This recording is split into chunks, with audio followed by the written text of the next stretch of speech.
Yo, what's up? It's Olap Kaluto at isang magandang araw sa inyong lahat. So for today's video nga pala natin mga classmates, magluluto tayo ng pritong Gigi at yung ating pinakbet na hipon. At ito'y lulutuin nga lang pala natin sa gata. Syempre yun yung ating request ni Bossing eh.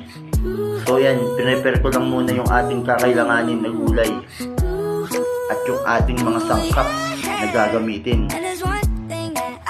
So inumpisahan ko nga muna palang magprito ng Gigi kasi mas mabusisi kasi pagka sinabay-sabay natin yung lulutuin.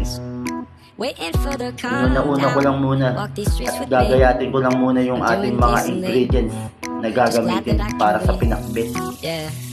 At mamaya ipapakita ko sa inyo kung ano yung mga kakailanganin para sa pagluluto ng pakbet. So ayan, inumpisahan ko na nga palang maggayat. Ginayat ko lang sa kasaktuhang sukat lang para pag kinain mas the best talaga mga kaolab. So shoutout nga pala sa mga kabatch ni Bossing dyan na nakasubaybay sa ating kaolab kaluto. So ayan, nakapagprito na tayo guys. And then iniwa ko lang yung ating labasa. Binalatan lang natin yan.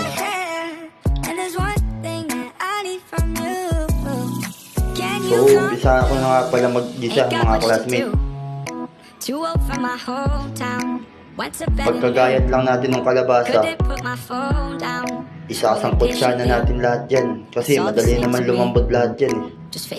Uunahin lang natin gisahin yung hipon, and then susunod na natin yung kalabasa, tapos dire-diretso na yun mga kaolab. At ito na nga yung mga ating gagamitin para sa ating ginatang kalabasa.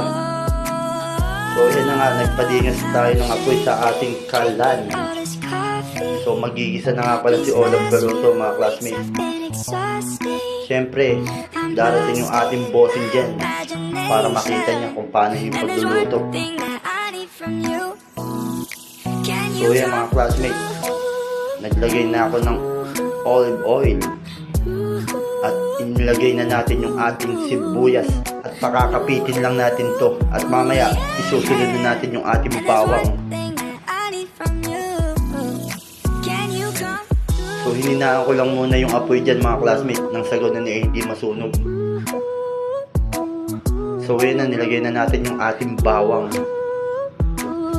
Aantayin lang natin na mag golden brown and then next na natin yung hipon. Nasa sa inyo naman yan mga classmates kung tatanggalan nyo ng balat o hindi. Ako kasi pwede rin naman kasi hindi tanggalin para dagdag aroma rin talaga sa ating pinakbet. Yung iba kasi tinatanggal eh mga classmates eh. Pero ako diretso na yan. Kasi mas masarap pagka kinakamay din talaga. Lalo na pag preto ka rin. So dumating nga pala yung bossing natin yan at pinanood nga pala yung ating niluluto sa araw na ito. So yan na, nilagay na natin yung gata. Niluto nga lang namin pala yan sa gata lang mga classmates. Nang sa ganun eh masipsip niya. Kasi yung gulay kasi mayaman din sa mineral yan, kaya magtutubig din yan mga kaolab.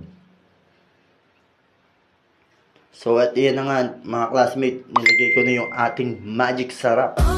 At mamaya pwede nang iserve yan. So yan na mga classmates, ang ating ginataang kalabasa na hipon. So ano pa, kanin na lang kailangan dito mga kaolab. So nagsandong na nga pala si Olap Kaluto at pinakain na nga pala tayo ni Bossing. Dahil maraming ang pinagawa sa atin si Bossing, sinabay ako ng kumain. So thank you nga pala Bossing. Napaka the best ng luto ni Olap Kaluto, ang pinakbet. Napakasarap daw kain na mga classmates.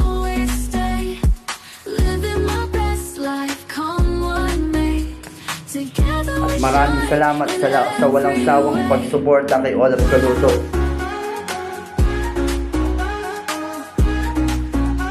So habang kumakain nga pala ako dyan guys, nakikwentuhan nga pala nila ako dahil na tinatanong nila kung kamusta na daw ba yung mga alaga ko.